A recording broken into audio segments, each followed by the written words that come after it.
বন্ধুরা, নুসরাত টাইনি ওয়ার্ল্ডে তোমাদের সবাইকে স্বাগতম। এইটা হচ্ছে ছোট পিঙ্কিদের বাড়ি। এখন সকালবেলা আর সবাই তো ঘুমু ঘুমু করছে। চলো আজকের কাহিনীটি কি হতে চলেছে আমরা দেখতে থাকি।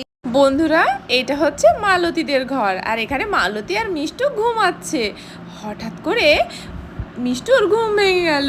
ও মামা, মা, ও মা, ওঠো ওঠো, আমার না পটি পেয়েছে। চুপ কর তো মিষ্টু, আমাকে জ্বালাস না। সকালে পটি করতে নিয়ে যাবো, এখন অনেক রাত। এমনিতেই কাল রাতে আমার ঘুম হয়নি, আর একটু ঘুমিয়ে নি, আমাকে জ্বালাস নে। আমার তো খুব পটি পেয়েছে, মা তো ঘুমিয়ে গেল, এবার কি হবে? আমি একা একাই যাই। একা একা তো নেমে গেলাম, কিন্তু কি করে যাব? এখনো তো অনেকটাই অন্ধকার, আর আর ওইদিকে তো কিছু জঙ্গলি জানোয়ারও মনে হচ্ছে ডাকছে। আহ, আমি তো একা একা খেতে পটি করতে যেতে পারবো না, কিন্তু পটি পেয়েছে, কি যে করি। এদিকে উমার তো ঘুম ভেঙে গেল।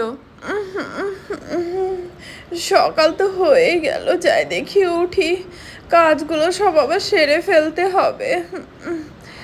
উমা তো ঘুম থেকে উঠে মশারি গোছাতে লাগলো। এই তো মশারিটা খুলে নিই। ব্যাস, মশারিটা আমার গোছানো হয়ে গিয়েছে। এবার এটা একটা রেখে দিই।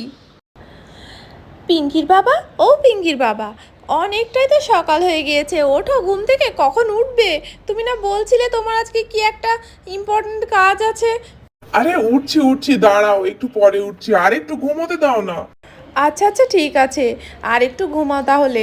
কিন্তু বেশি দেরি করো না যেন, তাড়াতাড়ি উঠে পড়বে। হ্যাঁ, আজকে আবার সকাল সকাল বাজারেও যেতে হবে, বাড়িতে একটা কিচ্ছু নেই।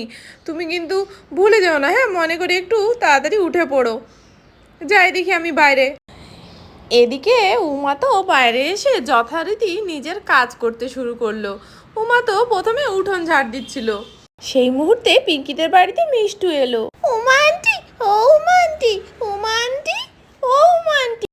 কিরে মিষ্টু, এত সকাল সকাল যে কি হলো? তোর মা কোথায়? কি হয়েছে? জানো উমা আন্টি, আমার না পটি পেয়েছে। আমি মাকে ডাকলাম, মা তো মোটেই উঠলো না। আরে এত সকাল সকাল আমি কিন্তু পটি করতে মাঠে যেতে পারবো না। আমার না খুব ভয় করে। এত সকাল সকাল যাওয়া যায় মাঠে? তুমি বলো উমা আন্টি। হ্যাঁ তাই তো, এত ভোরবেলাতে এখনো অন্ধকার হয়ে আছে, তুই কি করে যাবি মাঠে? ওই দেখ, যা বাথরুমে গিয়ে পটিটা করে ফেল। আমি জল টল সব তুলে রেখেছি, যা তো যা, করে নে। এদিকে মিষ্টু তো খুব খুশি হয়ে গেল। তারপরে বাথরুমের দিকে চলে গেল পটি করার জন্য, আর পটি করতে লাগলো। সত্যি এই মেয়েটাকে নিয়ে আর পারলাম না। মালতীকে আমি কতবার বলেছি যে তুই বাড়িতে একটা টয়লেটের ব্যবস্থা কর, কিন্তু মোটেই যেন কথা শোনে না। এই যুগে মানুষের বাড়িতে টয়লেট নেই, এটা কি ভাবা যায় নাকি? আর এত ছোট বাচ্চাটা কি করে মাঠে ঘাটে পটি করতে যাবে? আর মাঠে পটি করতে গেলে সেখান থেকে কত ধরনের কত রোগ জীবাণু শরীরে চলে আসতে পারে। যাকগে যা, আমার তো এদিকে লালিকে খাবার দেওয়া ঝাড় দেওয়া হয়ে গিয়েছে। এবার যাই দেখি একটু কল থেকে জল তুলে নিয়ে আসি। উমা কল থেকে জল নিয়ে ঘরে যাচ্ছিল, হঠাৎ করে মিষ্টুর দিকে চোখ পড়লো। দেখলো মিষ্টু তো সাবান দিয়ে হাত না ধুয়েই বাইরে বেরিয়ে আসছে। কিরে মিষ্টু, টয়লেট থেকে সাবান দিয়ে হাত না ধুয়ে বেরিয়ে এলি? আন্টি, টয়লেট করে আবার হাত ধুতে হয়? আমি তো জানতাম না, মা তো কখনো বলেনি। আরে হ্যাঁ হ্যাঁ, সব সময় টয়লেট করার পরে ভালোভাবে সাবান দিয়ে হাত ধুবি, তার কারণ হাতে অনেক জীবাণু লেগে থাকে, বুঝলি? ওই দেখ কলপারে সাবান রাখা আছে, গিয়ে হাতটা ধুয়ে নে, না হলে ওই জীবাণুগুলো তোর পেটে যাবে, তুই অসুস্থ হয়ে পড়বি। ঠিক আছে আন্টি, আমি তবে সাবান দিয়ে হাত ধুতে যাচ্ছি।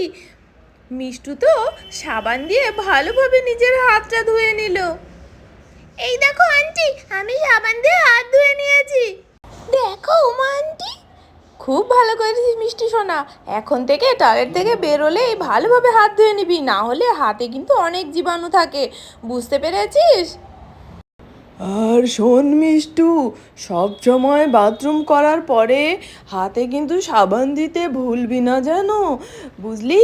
বাথরুম করে হাতে সাবান না দিলে না হাতে অনেক জীবাণু থেকে যায়, আর ওই জীবাণুগুলো হাতের মাধ্যমে তোর পেটে চলে যাবে। আর কখনো কিন্তু খোলা জায়গায় বাথরুম করবি না, বুঝতে পেরেছিস? আমার কথাগুলো মনে রাখিস। এই মিষ্টু মিষ্টু, তুই এখানে? আমি তো সারা পাড়া তোকে খুঁজে বেড়াচ্ছি, তুই এখানে আসবি তো আমাকে বলবি না? আমি কত চিন্তা করছি। আরে মালতী, মিষ্টি তো অনেকক্ষণ আগে আমাদের বাড়িতে এসেছিল। ওর নাকি খুব জোরে পটি পেয়েছিল, আর তোমাকে তো ডেকেও ছিল, তুমি নাকি ওঠোনি। তাই তো ও এখানে এসেছে পটি করার জন্য, বুঝতে পেরেছো? তাই নাকি উমা বৌদি? আমার তো তবে ভুল হয়ে গেল। হ্যাঁ মা, আমি তোমাকে অনেক ডেকেছি, তুমি তো শুনতেই পাওনি। আমার তো অনেক জোরে পটি পেয়েছিল, আর বাইরে একা একা পটি করতে যেতে আমার খুব ভয় করছিল। সেই জন্যই তো আমি উমা কাকিমাদের বাড়িতে এসেছি, বুঝতে পেরেছো তুমি? মালতী, তোমাকে তো এর আগেও অনেকবার বলেছি, আবারও বলছি, বাড়িতে একটা শিগগিরই টয়লেটের ব্যবস্থা করো। তাছাড়া এই যুগে এসে কেউ কখনো মাঠে ঘাটে পটি করে নাকি? সত্যি, আর মাঠে ঘাটে পটি করলে কত রোগ জীবাণু শরীরে বাসা বাঁধে তুমি কি জানো? তাই একটা টয়লেট অবশ্যই ব্যবস্থা করো বাড়িতে। হ্যাঁ উমা বৌদি, তুমি ঠিকই বলেছো। সত্যি, বাড়িতে একটা টয়লেটের ব্যবস্থা না করলে আর হলো না। ওর বাবাকে আমি তো বলে বলে শেষ, কোনো মতেই শোনে না। আজকে ভালোভাবে বলতে হবে, না হলে হবে না, দেখতে পাচ্ছি। তো যাই হোক বৌদি, থাকো তবে, আমি মিষ্টুকে নিয়ে বাড়ির দিকে গেলাম, আমার আবার অনেক কাজ পড়ে আছে। সত্যি বৌমা, বাড়িতে প্রত্যেকের একটা টয়লেট থাকা যে কত জরুরি তা বলে বোঝানোর মতো নয়, বুঝতে পেরেছো?